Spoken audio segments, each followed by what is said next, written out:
Oh, look at that huge gap in my teeth. I better cover that up. There we go. WheezyWaiter! So you hear this all the time. YouTube attracts a lot of negative people. This video sucks! That's 2 minutes, I'll never get back. Unsubscribe! I didn't even watch it and I hate it because hate feels so good. I like to think these people are like this in the real world. This brick is way worse than this brick. FML. Trees have leaves. Unsubscribe. Oh, you're trying to have a hole just like that one? No one's original anymore. The sound in here sucks. This room just lost a fan. We have names for these kind of people. Haters, trolls, 12-year-olds, Mel Gibson. But here's the problem. Yes, I have a problem. I always have a problem. Not all comments perceived as negative should be ignored. Sometimes people, very talented people, make a mistake, or have an off day, or just kind of suck sometimes. I said sometimes twice. See? And they need to hear that they suck. I'm not responding specifically about something that someone said to me. This isn't some personal rant against some personal attack. In fact, I'm very happy with my recent videos, but someday, future Craig might screw up and some jerk-faced commenter should just shut up! Craig works hard, okay? It's not easy with full-blown arthritis and a bad back. I should have bent at the knees. Man, if I knew now what I'll know then. Okay, you see, one should not react like that. What I'm trying to say is one shouldn't just write off a negative comment as valueless hate. There's a difference between haters and trolls versus constructive criticism. Maybe not even constructive, but just well thought out and well written opinions. Now, I love making videos for all you beard lovers out there, and I love seeing positive comments about how much you enjoy them. But I think it's important for any creator of anything out there to not just wrap themselves up in the lollipop, candy heart snuggle love fest blanket of joy and angel farts and just shut out the rest of the world. You love me? You really love me? You don't? Get out. Who let you in? You don't belong in the lollipop, candy heart snuggle, love fest blanket of joy and angel farts. You must be 12 or Mel Gibson. Hi. See, now a good critic would comment, did you just use the love fest blanket and the Mel Gibson jokes twice? Plus, aren't Mel Gibson jokes getting old? You should probably work on bettering yourself.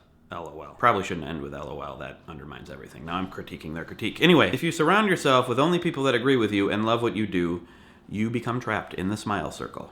Happy. Lifeless, never changing, yellow, from all the Mountain Dew you drink to stay awake. Plus, plumbing does not leave the circle.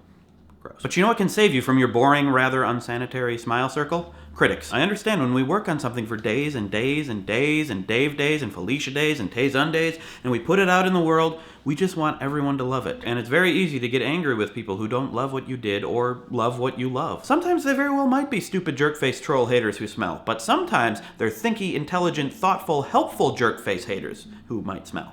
Sometimes good people smell, and we should probably criticize them about that. If you want to grow as a person, if you want to change, if you want to improve, you need to listen to criticism to get out of that smile circle. And then once you're out, you'll find a whole world of other thinky, intelligent, thoughtful, jerk-face haters, as well as smile-face lovers in other circles. Now, I might be nuts. Well, I am nuts, and I'm allergic to nuts. But that aside, sometimes I like criticism. I like going back and analyzing the things I've done wrong and seeing where I can improve. Only after I've made the stuff, not while I'm making it. You can't do it while you're making stuff. That would paralyze you.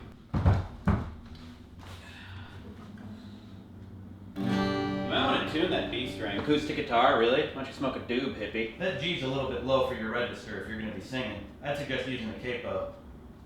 So you're not going to smoke a doob? I thought you guys liked to party. But criticism's not just important on a personal level. On a societal level, it's very important to protect us from the scourge of other horrible smile circles. Smile circles can be a smile black hole. Some things that are popular become more popular just because they're popular, and then they drain all of our time and resources and suck in all other smile circles. One example can be found in the music industry. How do I, a 32-year-old man, navigate myself past all the Justin Bieber boulders blocking the way? The Bieber boulders, as an example, music designed to be sold to teenage girls, so I can get to the rock music that I enjoy that doesn't even make any money, because no one can find it. A way to find that? Critics, people who write about music, not music sales. I'd use criticism as my guide over marketing any day. I'd rather find out about something from someone whose opinion I trust, rather than somebody's money cha-chinging its way into my advertising hole. I don't know what that means, but I think you know what I'm saying. American film critic Pauline Kael said, criticism is all that stands between the public and advertising. And I said, go! One time. That's irrelevant. Ask yourself, why do you like the things you like? Did you find them randomly? Maybe it was by design by some marketing company. Doesn't mean you like bad stuff, but just be aware of that. Do you like things because your friends like them? Do you really like them? What do you like? What are you like? There was an incident at Playlist Live this year where I signed a couple autographs for people who didn't even know who I was, which is fine. I don't even know who I am sometimes, especially when I'm drunk. They perceived me as famous and wanted me to sign things for them just because other people knew who I was. I found that a little disappointing. I would rather they didn't care about me at all, or go find out if they like me by watching what I do, rather than being a fan just because everyone else was a fan. When everyone's a fan, whoa, metaphor. When everyone's a fan, they're just all blowing empty air around. Metaphor. Anyway, I enjoy meeting people who like what I do and enjoy introducing people to what I do, but I don't want people to just like me because people like me. That's how smile black holes happen. So why am I saying all of this? Well, one of the soldiers against the smile black hole, a fellow Chicagoan, passed away yesterday. Film critic Roger Ebert. He introduced me to film criticism and to many interesting films and the idea of criticism in general. Way back when I was a wee lad. I grew up in Ireland, apparently. His healthy skepticism is something that I took to heart and something he never gave up until his death. Apparently last year was his most prolific year. He wrote 306 reviews. I didn't even poop that much last year. Sometimes when I travel, I get backed up, okay? Anyway, while I didn't always agree with him... 2 stars for Fight Club? Are you serious? I consider him to be one of my heroes, and he will be missed. I was hoping someday he'd be able to review my movies. That's okay. Maybe he'll be able to see them while he's wrapped up in the lollipop, candy heart, snuggle, love fest blanket of joy and angel farts in the sky.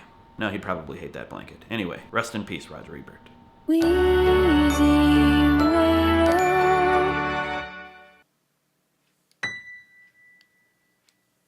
Gap in my teeth. I got a gap in my teeth. I have no problem getting clothes, 'cause I take the gap wherever I goes. Gap in my teeth. Thank you.